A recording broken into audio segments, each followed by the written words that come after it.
Hello, everyone.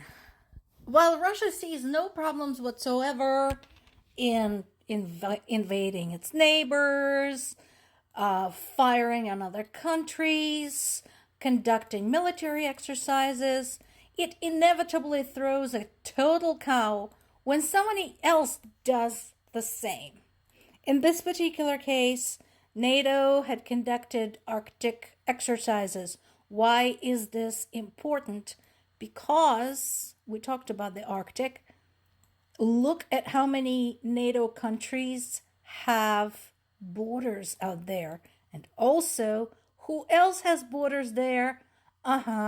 Russia. So, this is completely reasonable. This is completely sensible.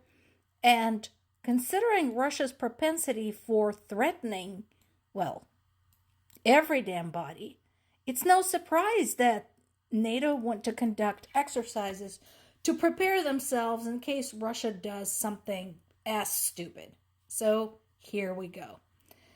But Russia felt it necessary to engage in more nuclear saber rattling when NATO went ahead with that plan.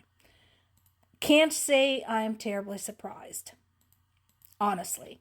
I mean, considering everything we know about Russia at this point, really not surprising. Meanwhile, Ukraine's strategy for too hot to hold continues to work because I mentioned this in the past. In addition to hitting oil refineries and oil storage facilities deep inside Russia, Ukraine has been also making progress in striking Russian military targets and striking Russia's oil storage facilities in the occupied areas. So we are talking Crimea, we're talking Donbass, and here is the result. There is now basically a fuel crisis in all of those areas. In addition, Ukraine has been keeping in its sights the critical motorway known as the backbone of Russia's occupation in the south, which is a bridge that links the southern Russian city of Rostov to Crimea across the occupied territory, which includes Mariupol. You all remembered Mariupol.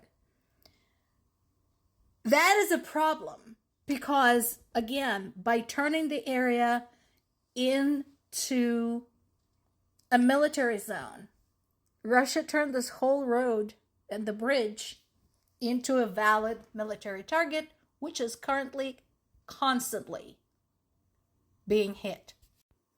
And again, I have long since stopped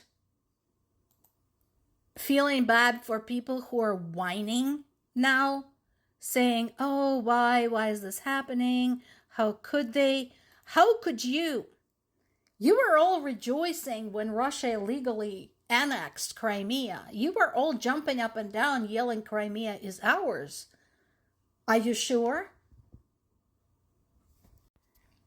Here's the result. So this is the Chonhar Bridge in the occupied part of Kherson region. And it was closed. Oops.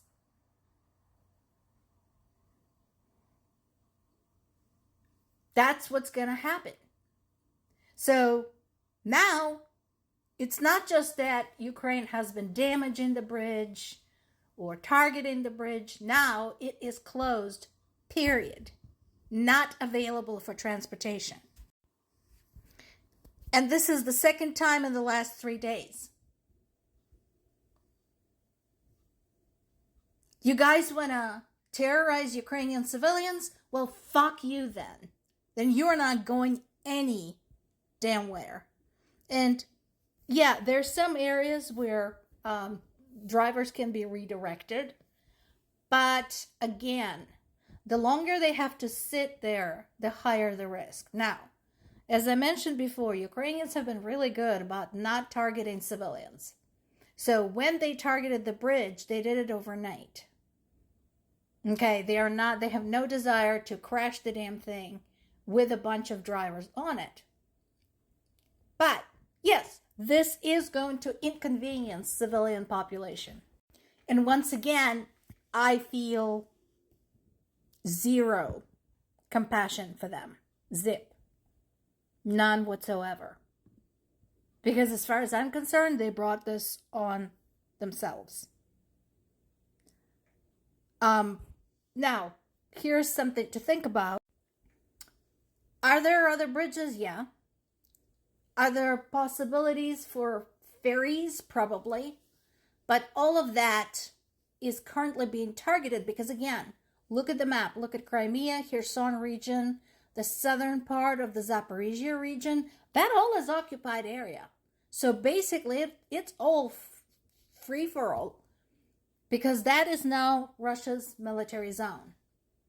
It's no longer a resort, folks. Once upon a time, yes, Crimea was a very beautiful resort. I've been there many times throughout my childhood. It was also a historic location.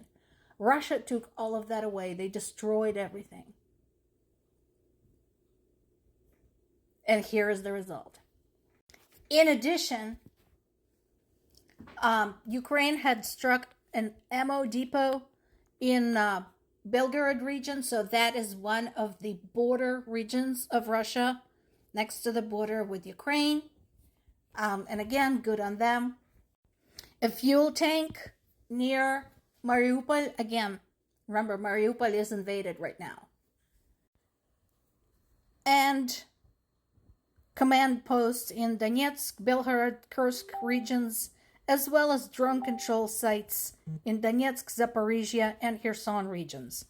And as a little bonus today, another high-ranking Russian military commander who was specifically in charge of air defense supplies has been assassinated in Moscow in another car explosion. Again, not sorry. More to come.